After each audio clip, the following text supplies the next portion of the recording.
Special talaga. Alam niyo ba na kayo special kay Lord? So kaya po, nasabi na ito po ay special kasi po ang tema po ng ating program ngayon ay about Thanksgiving and appreciation.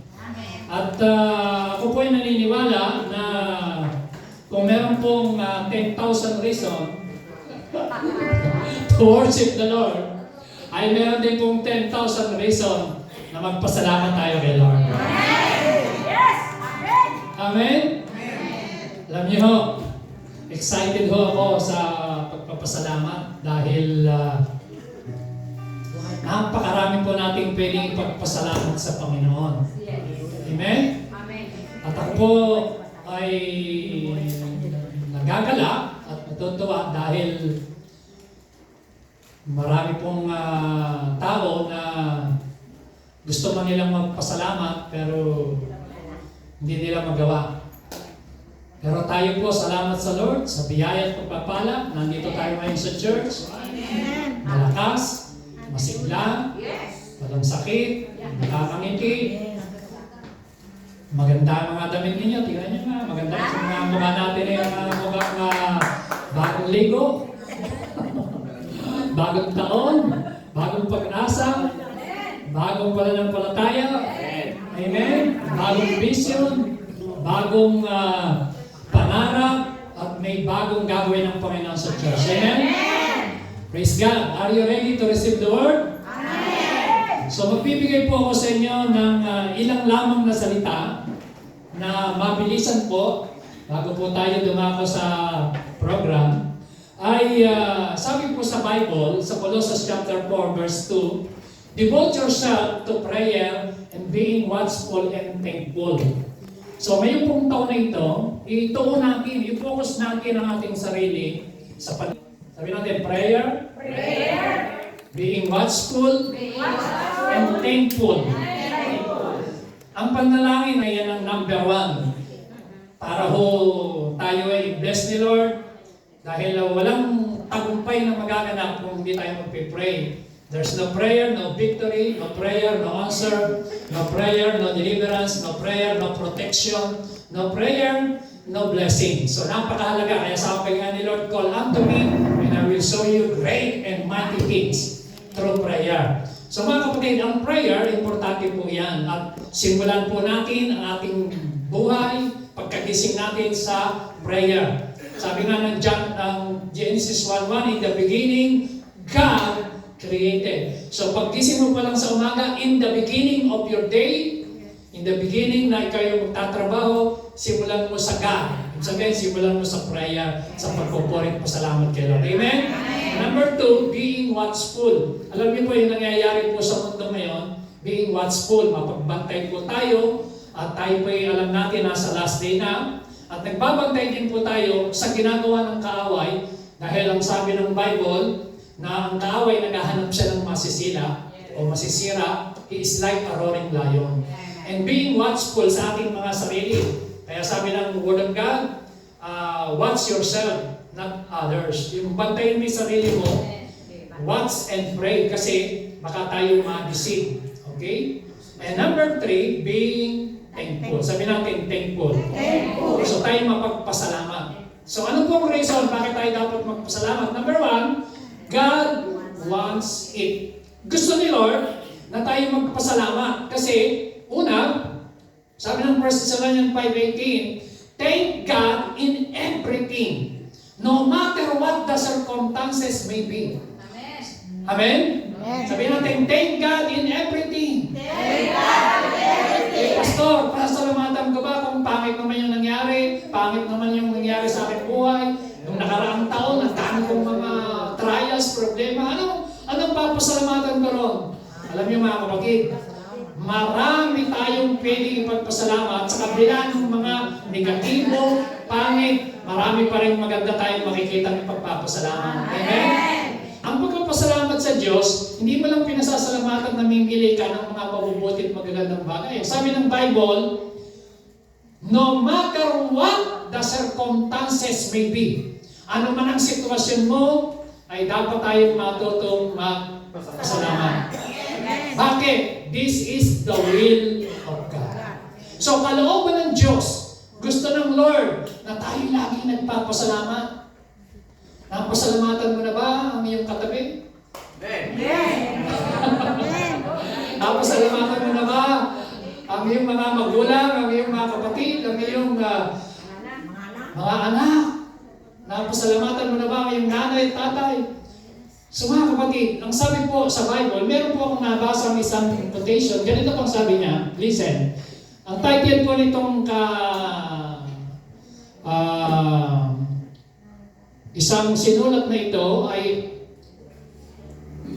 unknown yung author, pero ang ganda po ng sinabi niya. Ito po ang sabi niya, be thankful that you don't already have everything you desire. If you did, what would there be to look forward to? Be thankful when you don't know something, for it gives you the opportunity to learn. Be thankful for the difficult times. During those times, you grow. Be thankful for your limitation, because they give you opportunities for improvement.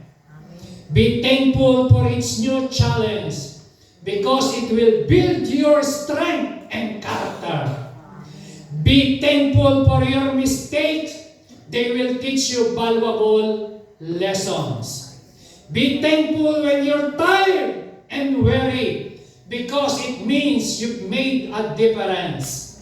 It is easy to be thankful for the good things. A life of rich fulfillment comes to those who are also thankful for the setbacks. Gratitude can turn a negative into a positive. Find a way to be thankful for your troubles, and they can become your blessings. Palapakan natin si Lord. Amen? So marami po tayong dapat ipagpasalamat mga kapatid. Anong sabi po ng Psalm 107 verse 21 to 22? Oh, that man would give thanks for his goodness. Pagka tayo po ay nagpapasalamat mga kapatid, ang pinapasalamatan natin is ni Lord. So ang pinupuri natin yung kanyang greatness, ang sinasamba natin yung kanyang holiness. Okay, I repeat, para di naintindihan. So ang pagpapasalamat, pinapasalamatan mo ng Diyos because God is good. Amen? And God is good. Ano sagot? Kalimutan nyo yata. So, ang Diyos, hindi lang siya good sa isang panahon. All the time. Amen? He is good all the time. Sa lahat ng panahon. Kaya sabi po dyan, His goodness. So, pinapasalamatan natin yung goodness, yung kabutihan ng Panginoon. Wino-worship natin, o pinupuri natin yung kanyang greatness, yung kanyang katakilaan. Because He is a great Father, He is a great God, He is a great blesser, He is a great healer, He is a great deliverer. Ang Panginoon, He is a great lover. Ang Panginoon. So, pinupuri natin yun. But we worship God's holiness. The Bible says, worship the Lord in the splendor of His holiness. So magkakaiba po yung tatlong bagay na yan. At mga kapatid, ang sabi diyan, for His wonderful works, pinupuri natin siya. Let them sacrifice the sacrifice of thanksgiving and declares the word with rejoicing. So kaya po, number one reason mga kapatid, God wants it. Amen? Gusto ni Lord tayo maging mapagpasalamat. Bakit po? Kasi ang tingin sa atin ng Diyos, tayo po God sees you as a grateful person. Amen? Sabihin mo, you are a grateful person. You are a grateful person. Naranasan niyo na ba na binigyan kayo ng ulam ng kapitbahay, hindi mo lang nagpasalamat? O binigyan ka na isang bagay, tapos hindi ka na nakatiis, tinanong mo ba? O niregaluhan ka, hindi nagpasalamat, hindi ka na nakatiis, tinanong mo ba? Ay, masarap ba yung binigyan? Ayaw nga pala, thank you. So, minsan nakakalimutan natin. Alam nyo, kung minsan nakakalimutan natin magpasalamat kasi nasanay na tayo sa blessing. Amen ba? Amen. Parang ganito, halimbawa, nasanay ka na napakaraming pagkain sa mesa mo, marami kang blessing sa bahay mo, sa rep mo, puno. So kung minsan, sa halip na magpasalamat, nagiging reklamo pa. Manok na naman. Ito na naman ang ulam. So, dati, nagpapasalamat, na-appreciate mo. Kaya yung mga nagpapasting pa minsan-minsan, yung nag-aayuno, natututo silang magpasalamat, na-appreciate nila yung lasa ng pagkain.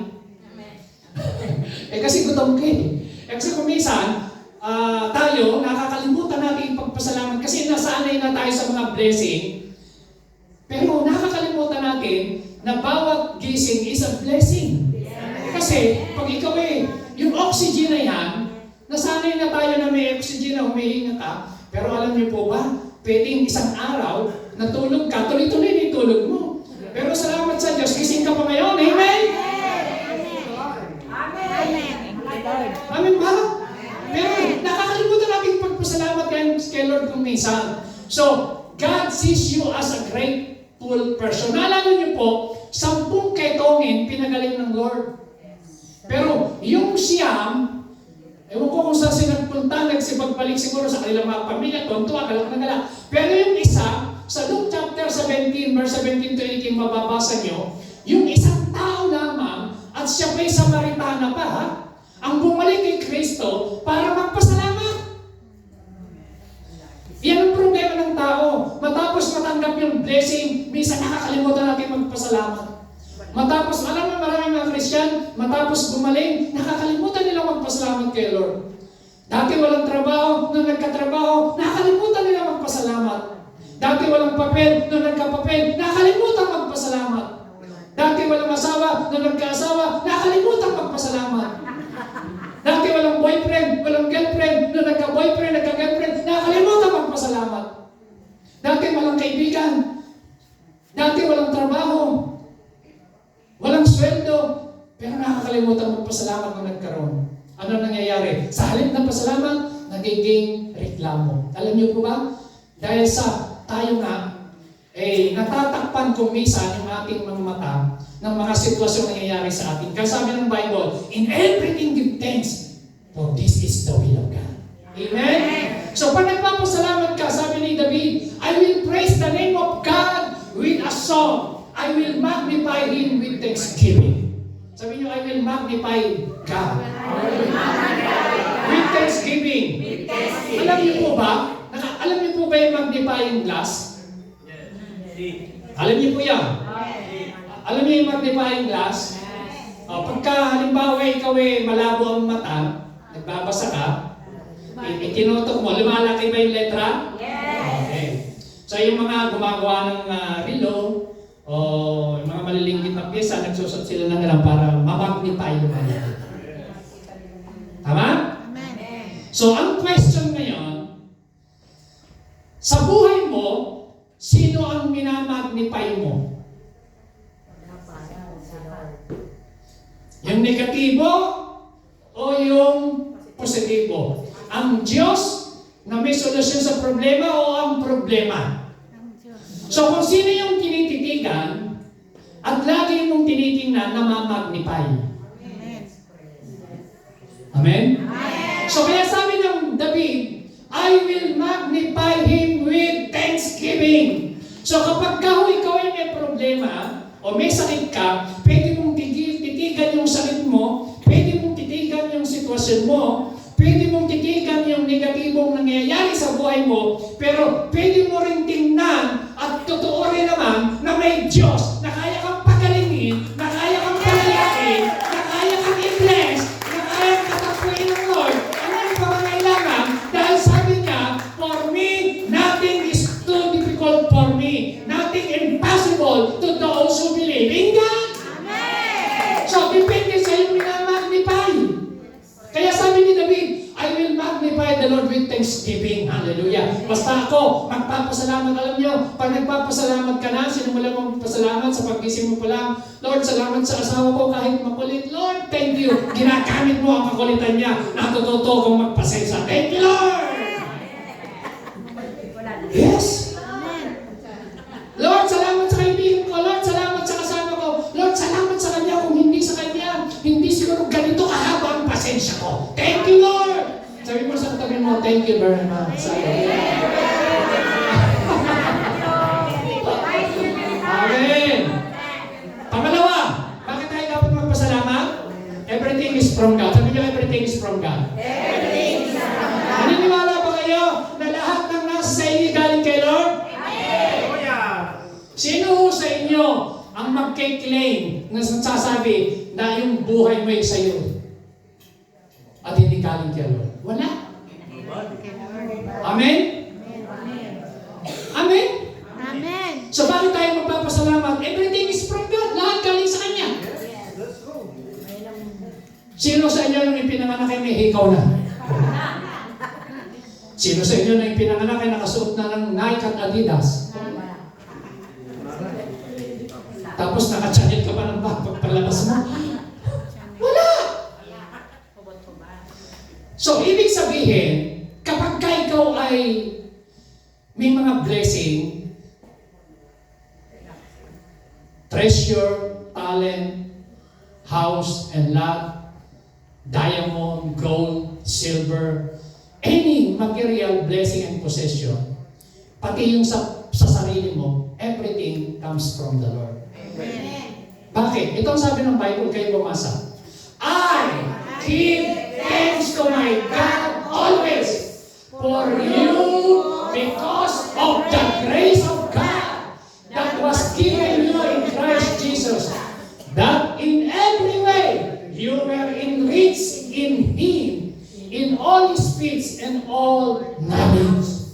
Sabi ni Paul, sabi niya, I give thanks to my God always, palagi, hindi o minsan, always. Bakit? Because it's only by the grace of God. So mga kapatid, gusto ko sabihin sa inyo, lahat ng meron tayo, kung meron kang lakas ngayon, may hininga ka ngayon, hallelujah. It's only by the grace of God. Amen. Kaya sabi ni Paul, if you want to boast, boast in the name of the Lord. You are what you are only by the grace of God. So tayo po, walang nang maipagmamalaki po tayo dahil lang tayo sa biyaya ng Panginoon.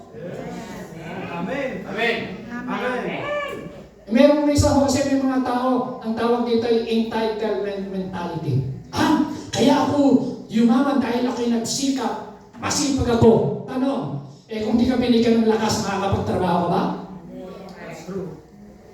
Amen? Amen. Ibig sabihin, biyaya ng Diyos, kaya ka napagtrabaho. Ay, pastor, ako ay matalino. Kung hindi ka binigyan ng ability at wisdom ni Lord, magiging matalino ka? He's the one who gives us ability and knowledge to get well. So, lahat ng blessing, dapat natin makita. Sabi no, because of the grace of God. Because of the grace of God. Sabi mo sa tabi mo, ang ganda mo. Because of the grace of God. Ha? Hindi may pagmamalaki yan. Amen. Sabi mo sa katabi mo, ang bait mo. Because of the grace of God. Sabi mo sa katabi mo, kahit pa mo ang inom mo. Because of the grace of God. Amen. Amen. So, dapat natin makita, lahat ng meron tayo, grace yan ni Lord.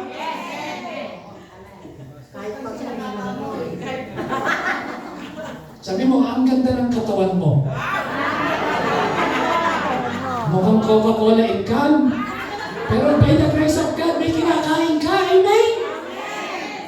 Parang ganito. Minsan, di po ba mga nanay, pagising sa umaga, pagpunta ng kitchen, magkagalit sa mga anak. Sabi mo, ang dumi na naman ang kitchen, ang daming plato, ang daming kawali, ang daming kaldero. Siyempre, reklamo na yun. Pero, ibahin mo yung perspective. Pagising mo sa umaga, ibig sabihin, pag maraming plato, may kinain ka. Pag maraming kawali, may niluto ka. Pag may niluto ka, mayroon kang pera, may pinambili ng pagkain. Dahil may pinambili ka ng pagkain, yung pera na yun, may blessing, galing ka kay Lord.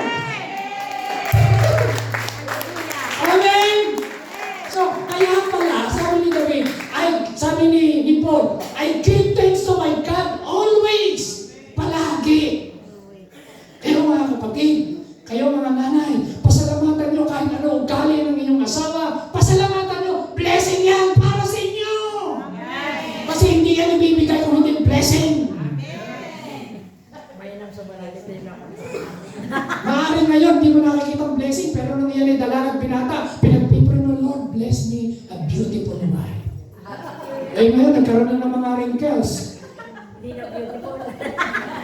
O, tumanda na. Because of, gravity, tumatanda talaga tayo. Dahil pababa ng pababa yan eh. Pero mga kapatid, ano man, in everything give thanks, this is the will of God. Sabi niyo, pinagpala that in every way, you were enriched. Enriched in Him dahil sa Panginoon. Pati knowledge, pananalita, lahat yan. Sabi niyo, I am what I am by the grace of God. Kung maganda ka ngayon, by the grace of God. Amen? Kung pinagpala ka, by the grace of God. Kung may bahay ka, by the grace of God. Kung tatlong kotse mo, by the grace of God. Kung mabait ang anak mo, by the grace of God. Sabi niyo, I am what I am by the grace of God. Palakpakan natin si Lord. Hallelujah. Alam niyo mo ba, mga kapatid, nung nagkasala si Eva at si Adan, ang sabi ng Panginoon, listen to this. Nung nagkasala si Eva at si Adan, sabi ng Diyos sa kanila, ikaw, yung pagkain mo, manggagaling na sa iyong pawis at tatrabahuan mo. Sabi na, verse 19, by the sweat of your brow will you have food to eat until you return to the ground from which you were made. Galing ka kasi sa alabo. For you were made from the dust, and to dust you will return. Babalik ka sa alabo. Alam niyo po ba mga kapatid, nung isang araw, minimeditate ko po ito.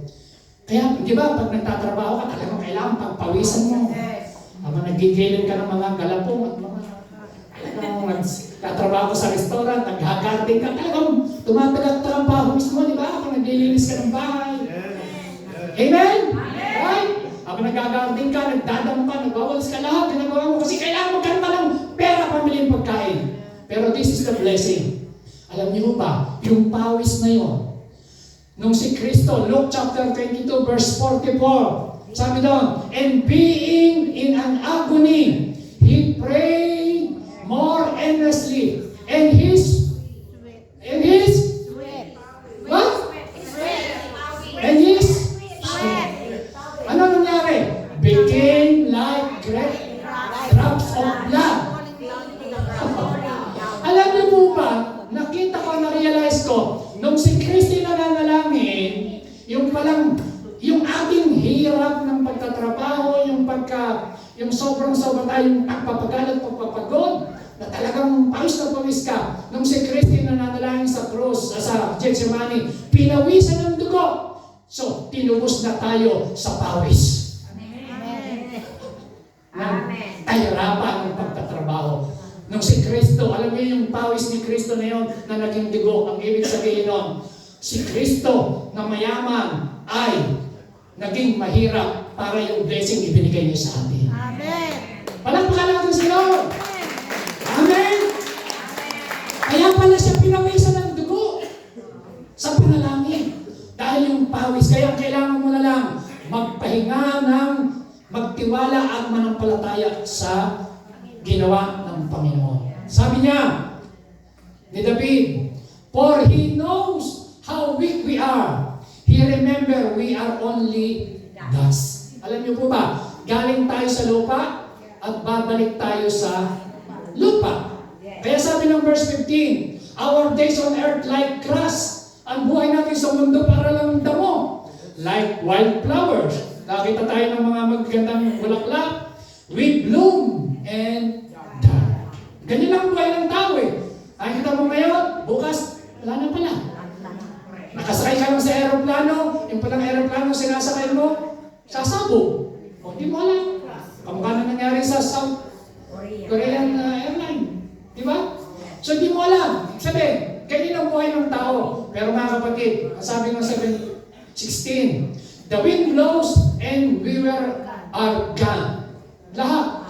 As though we have never been here. But the love, sabi niya, but the love of the Lord. But the love of the Lord remains forever with those who fear Him. His salvation extends to the children's children. Amen? Pero ang maganda yung pagmamahal ng Panginoon. So mga kapatid, dapat natin palaging balikan na tayo ay galing sa lupa at babalik sa lupa. At ang importante, sa last day, sa panahon na ito, ang mananatili, yung pagmamahal ng Diyos. Lahat ng bagay magbabago, mawawala at lilipas. Pero tatlong bagay mananatili, pag-asa, pananampalataya, at pagmamahal. Amen? Amen? Yes.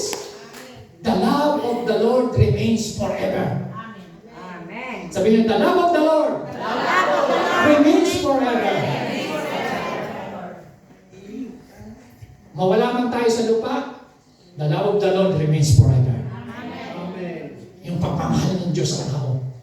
Pagmamahal ng Diyos sa tao, mananatiling magpakailanman. Number 3, a lack of thanksgiving keep us from moving forward. Pag hindi tayo mapagpasalamat, ito po ang nagiging dahilan para tayo hindi maging mag-advance ang ating buhay. Tulad ng mga Israelita, halimbawa, sabi ng Bible, I have heard the grumbling of the people of Israel. Alam niyo po ba, nung mga Israelita walang makakain, nag-pray sila, lumapit kay Moises, Moises, mas maganda pa rin sa Egypt, may watermelon, may pagkain, may kung ano, meron, pero dito, di na lang mga disyerto, wala namang pagkain, walang tubig, walang inamin. Alam niyo, si Moises nanalangin kay Lord, pinagpala sila ng mana. Alam niyo ba, yung kanilang reklamo, narinig ng Diyos. Ang ganun pala tayo, pag tayo ay nagre-reklamo, narinig ng Diyos sa ating maramalan. Amen? Sabi ron, I have heard the grumbling of the people of Israel.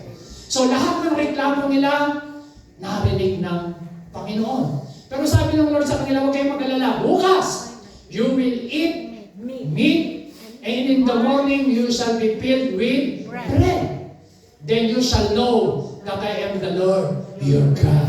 So, ibinibless tayo ng Lord kasi gusto niya makilala natin, magkaroon tayo ng trust, ng tiwala ng Diyos ang ating provider. Amen? Amen.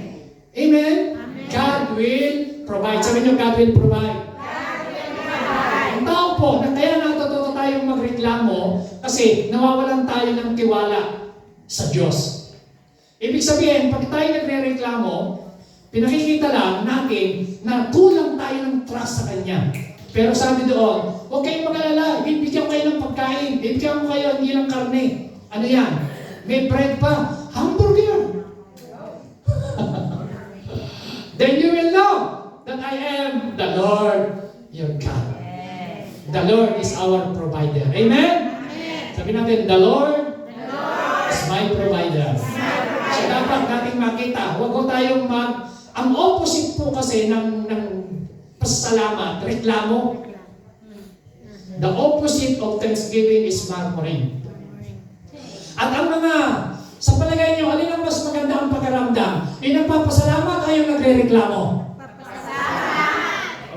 Simulan niyo ho, na paggising mo sa umaga, experiment mo, paggising mo pa lang sa umaga, magreklamo ka na? Ba naman, puro reklamo. Hanggang sa pagpasok mo ng trabaho, puro reklamo. Alam niyo, yung buong araw mo, puro tangit. Pero simulan mo yung umaga mo na puro pasasalamat. Bigla mo nasa loob yung amo mo, punutan mo. Ay, salamat Lord sa aking amo. Dahil ginagamit mo siya para maging daloy ng pagpapalang pinansyal sa buhay ko. Amen? Alam niyo, ang dami natin. Kaya sabi nga ni David, I will bless the Lord at all times. Dami natin pwedeng ipagpasalamat. So mga kapatid, number 4, giving thanks changes our perspective. Pag ikaw yung nagpapasalamat, nababago yung pananaw mo sa buhay. Alam niyo yung perspective, depende yan sa iyong perspective. Ang mga tao, halimbawa, pumunta ka sa isang restaurant, depende yan sa iyong perspective. Kung ikaw ay matutuwa o parang pumunta ka rin sa church, ganun din, depende sa iyong tinitingnan. Kasi pwede mong makita yung negative, pwede mong makita yung positive. Depende sa iyong pananaw o perspective. Sabi natin, perspective. Halimbawa, ngayong taon na ito, 2025, depende sa iyong perspective na titingnan kung anong titingnan mo. Pwede mong tingnan yung lahat ng mga negativity na nangyari sa iyo 2024, o pwede mo namang isipin yung sinasabi ng Bible na forget the past, see I am doing a new thing. Amen. Do not dwell on the past. So, depende yan sa iyong perspective. Amen? Tingnan niyo po ang sabi ng Bible, Psalms 28 verse 7. Basahin natin, everybody. The Lord is my strength and my shield. Everybody, let's read it together. Go.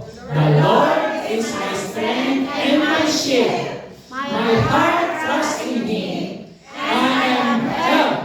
My heart leaps for joy, and I will give thanks to Him in song. So, mga kapatid, yung perspective mo, kapag sinimulan mo pasalamatan ng Panginoon, nababago yung ating pananaw, nababago yung ating negative na focus, sitwasyon, natutuon ho tayo sa Panginoon. Napopokus tayo kay Lord. Kaya nga sinasabi po ng Bible na if you have Christ, you have everything. Kaya sinasabi, look unto Jesus. Sabi niyo, look unto Jesus. Look unto Jesus. The author and the finisher of our faith. Hello mga kapatid, look at me. Ba't sinabing look unto Jesus? Ito ang ibig sabihin. Perspective po yan eh. Are you listening? Amen. Ito po. Pag sabing look unto Jesus, tingnan mo kung ano yung ginawa ni Jesus. Nung siya'y napako sa cross, it is done. It is finished. Look unto Jesus. So ibig sabihin, dapat magkaroon lang tayo ng right perspective. Sabi natin, right perspective. Right perspective. Pagka mali ang ating tingin, mali. Right believing, right living. Wrong believing, wrong living. Right perspective, magkakaroon ka ng right living. So pag tama ang tingin mo, kaya sabi niya, sinasabi ni David, no, pwede rin maranasan niya. Siguro si David nararamdaman sa inyo ng hihina, kaya sinabi niya, no, the Lord is my strength. Sabi natin, the Lord is my strength. Lord is my strength. Oh, siguro nakakaramdam si David ng nangyayari na parang may mga problema sa paligid niya. No, the Lord is my shield. The Lord is my shield. Amen? Siya yung shield ko, protection ko. Protection in times of trial, protection in times of trouble, protection in times of adversaries, in times of difficulties, protection in times of storm, protection sa lahat ng gawa ng kaaway. Sasabihin mo, the Lord is my strength. Sabihin mo, the Lord is my strength. The Lord is my strength. The Lord is my shield. The Lord is my shield. My heart trusts in Him. My heart trusts in Him. I am helped, sabi niya. Yung puso ko. So mga kapatid, pag ikaw ay nagpapasalamat, pinapakita mo yung pagtitiwala mo kay Lord. At hindi pag sinimulan mo magpasalamat at magganyan, ano mangyayari? My heart. Sabi niyo, my heart. My heart. Alam niyo, biglang yung puso mo, lips for joy. Alam mo, magkakaroon ng shifting yung sitwasyon mo. Dati-dati yung puso mo parang down na down ka, negatibo ka, bagsak ang balikat mo, yung ganun ka.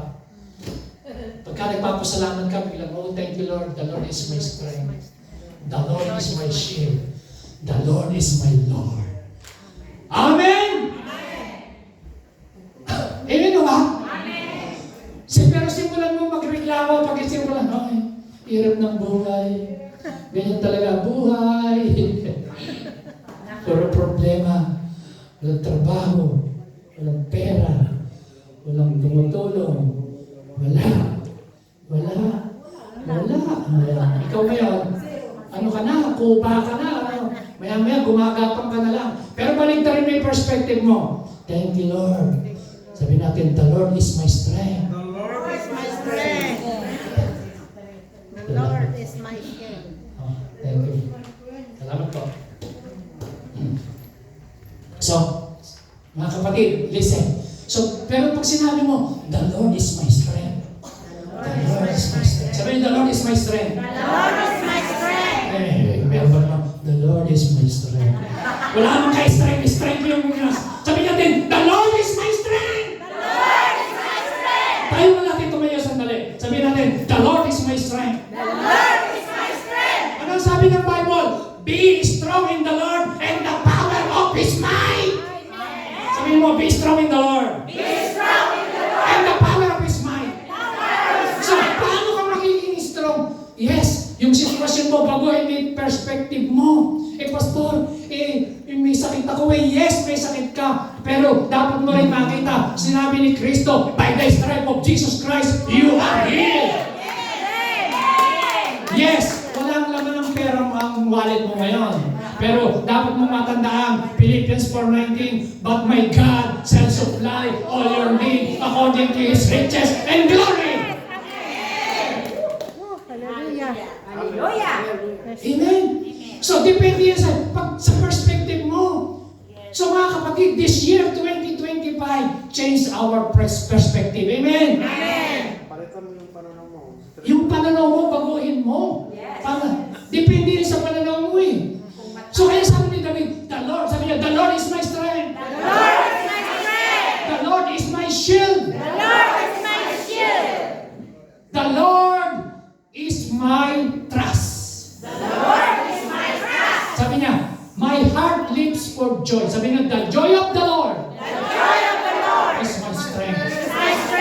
So, kaya na kailangan mga kapatid, pag ikaw ay laging may kagalakan, yung lakas mo, lagi kang masigla. Amen. Hallelujah. Yes. Palakpakan natin si Lord. Hallelujah. Masarap palang mag-praise nung nakatayo tayo pareho, no? Amen. Praise God. Pati ko yung makapos sa dali. Ano sabi dito? Enter His gate. Basahin mo lakas yan. Enter His gates with thanksgiving and His court with praise. Give thanks to Him and praise His name. So, enter His gate. Alam niyo po ang mga Israelita, pag pumupunta ko sila sa templo, pagpasok pa lang ng gate, nagpapasalamat na sila. Enter His gate. Alam niyo po itong nakita ko. Ang pagpapasalamat, ito ay nagbubukas ng pintuan ng pagpupuri, nagbubukas ng pintuan ng mga biyaya, nagbubukas ng mga pintuan ng mga pagpapala, nagbubukas ng mga pintuan ng mga opportunities ang pagpapasalamat. Amen? So kaya pagpasok mo pa lang, enter His gate with thanksgiving and His court with praise. Give thanks to Him and praise His name. Bakit? Ilakas niyo, basahin niyo verse 5. For the Lord is good and His love endures forever. His faithfulness continues through all generations.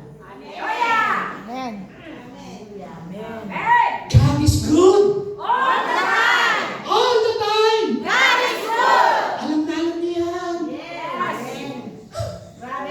Pero Yes. hindi lang natin yan dapat sinisigaw. Hindi lang natin yan dapat minimemers. Dapat talagang ma-experience natin God is good. Amen? God is good. So pagpasok mo ng church, enter His gate with thanksgiving. Sino sa inyo nagsabing pagpunta yan, pagtapak yan, Lord, salamat. First Sunday ng 2025, present ako. Hallelujah! Pagpahan si Lord. First Sunday, worship service, nandito ka, nagpupurit, nagpapasalamat, pagpahan si Lord. First Sunday ng praise and worship, wala ka sa hospital, wala kang dextrose. Amen! Woo! Amen! Praise God! Hallelujah. Hallelujah! Enter! Simulan mo, enter this year with thanksgiving. Enter to His church with thanksgiving. Pumasok ka pa. Wow, salamat. Linggo na naman. Takay na naman ako. No, linggo na naman. Ako'y makikinig with joy. May mensahe na naman. New message, new revelation na maririnig natin para sa Panginoon this year 2025. Amen? Hallelujah! Amen! Yes, minsan nakakaantok, pero labanan natin ang sarili natin. Amen? Amen ba? Bakit? Pag nagpapasalamat ka, anong mangyayari? It's give you supernatural strength to face and overcome the challenges of life. Alam niyo, pagka ikaw ay nagpapasalamat, lahat ng mga challenges sa buhay mo, ma-overcome mo. Philippians 4:6-7. Ano sabi ng Bible? Don't worry. Everybody, don't worry. natin tumayo kayo. O, saka nyo basahin. Go. Don't worry about anything, but pray about everything. With thankful hearts, offer up your prayers and requests to God. Then because you belong to Christ Jesus, God will bless you with peace that no one can completely understand, and this peace will control the way you think and feel. So, huwag kang mag-alala, huwag kang magbalisa, kasi ang dapat mong gawin, sa halip na magbalisa ka, sa halip na mag-alala ka, sa halip na maging negatibong yung iniisip, sa halip, ang gawin mo daw, manalangin ka at magpasalamat kay Lord. At pag yan ang ginawa mo, ano mangyayari? Because ang ibibless ka ng kapayapaan, yung isip mo, kukontrolin ng banal na Espiritu. And this peace will control. Sabi doon, and this peace will control the way you think and feel. Yung pakiramdam mo na parang bibigay ka na, yung pakiramdam mo parang hindi mo na kaya, yung pakiramdam mo, so una ko, ang bigat, parang bigat ang nakalagay sa balikat mo, sa likod mo. Pero dahil ikaw nandiyan ka, hallelujah, nagpipray ka, ipapasalamat ka, and the peace will control the way you think and the way you feel. Yung ipakiramdam mo, maiiba. Amen? So kaya, yung pasasalamat mga kapatid, napakahalaga nito. Amen? And number 6, it position you for more blessing. Alam mo, the more you give thanks to God, the more na i-bless ka ng Panginoon. Sige po, pwede tayo makaupo. Hallelujah. Amen? Amen? Ito ang problema ko, sabi ko, kapraso na ituturo ko pero pag ako'y nakapag-tayo ng presidente. Okay, the more, sabi ng Jeremiah, matatapos na po ako, there will be joy. Sabi natin, there will be joy. There will be joy. And songs of thanksgiving. And I will multiply my people. Not diminish them, I will honor them, not despise them. Their children will prosper. As they did long ago, I will establish them as a nation before me, and I will punish anyone who hurts them. Yan yung mga kapatid. Pag tayo yung mapagpasalamat, sabi ni Lord, lalo kong i-multiply yung blessing mo. Amen ba? Praise God. Sorry po. Sobra na. Sorry. Praise God. So sabi ng Bible, tingnan niyo po, there will be joy and song of thanksgiving. Ano gagawin niya? Pag ikaw ay nagpapasalamat, may kagalangan ka. Ano sabi ni Lord? I will multiply. Imumultiply niya kanyang mga tao, and I will honor them. And i-bless niya, I will prosper you. Ipa-prosper ka ng Panginoon. Gusto ba natin ng blessing? Amen. Gusto ba natin ng more blessing? Amen. Dapat maging mapagpasalamat. Be thankful. Magkaroon tayo ng attitude of gratitude. Amen? Gusto natin ng multiplication? Amen. Dapat tayo magpasalamat. Amen? Praise God. 7, it keeps you humble. Alam niyo, pag kaya tayo magpagpasalamat, it keeps you humble. Bakit? Ito ang sabi ng Bible. Young men, in the same way, be submissive to those who are older. All of you, clothe yourself with humility toward one another, because God opposes the proud, but give grace to the humble. Sabihin natin, God, give grace to the humble. Tingnan nyo, pagka tayo kasi nagpapakumbaba, paano yun? Nagpapasalamat ka kay Lord, nakikita mo, lahat galing sa Kanya, lalo kang bibilaan ng Panginoon. Bibigyan ka ng more grace. More grace. So, habang ikaw ay nagpapasalamat, more grace. Kasi, yung pagpapasalamat, nagpapakumbaba ka sa harapan ng Diyos. Ina-acknowledge mo, Lord, hindi sa sarili ko, kundi dahil sa iyo. It's only by your grace. So, the Lord gave more grace to the humble, but He's resisted the proud. Ang sabi doon, di ba? Sabi ng Word of God, God opposes the proud, but gives grace to the humble. So pag tayo mapagpasalamat, nagiging, it keeps you humble. Amen? Amen. Amen. Praise God. And last, it promotes good health. Alam niyo, ayon sa science at sa mga pag-aaral, yung mga taong positibo, mapagpasalamat, ay maganda sa kalusugan. Ano sabi ng Bible? Proverbs 17:22, basahin niyo po. A cheerful heart is good medicine. But a crushed spirit dries up the bone. Ang taong masaya palagi ang puso, medisina yon sa kanyang katawan. Amen! Sabi no, sa ibang translation, if you are cheerful, you feel good. Sabi mo sa katabi mo, if you are cheerful, you feel good. If you are sad, ano mangyayari? Your heart all over. Pag mga kapatid, pag daw ikaw ay malungkutin, hindi maganda sa iyong kalusugan. Amen? Dapat tayo laging nakangiti, masaya, at magpasalamat. Salubungin natin ang 2025 na tayo laging magpuri, magpasalamat kay Lord. Amen? Sabi doon, a happy heart. Sabi doon, a happy heart. Is a good medicine. A cheerful mind works healing. Kaya very clear ang Bible. Ang taong masaya ang puso, ang taong masaya, yung cheerful, yung mapagpasalamat, thankful. Amen. Pero alam niyo po, yung hindi marunong mag-appreciate, yung hindi marunong magpasalamat, yun ang malungkot na tao. Ang daming blessing pero laging kulang. Ha? Ang daming malungkot kasi ang dami niyang blessing, ang dami niyang bahay, ang dami niyang blessing. Kaya nga sabi ng Bible, anong sabi? Count your blessing and name them one by one. Ang bilangin mo yung pagpapala ng Diyos sa buhay mo. Salamat sa Diyos, may magulang ka pa. Salamat Diyos, may anak ka. Salamat Diyos, may trabaho ka. Salamat Diyos, may church. Salamat sa Diyos, may pastor. Salamat sa Diyos, may care group leader. Salamat sa Diyos. Salamat sa lahat ng bagay. So mga kapatid, a happy heart is good medicine. Magandang medisina yan.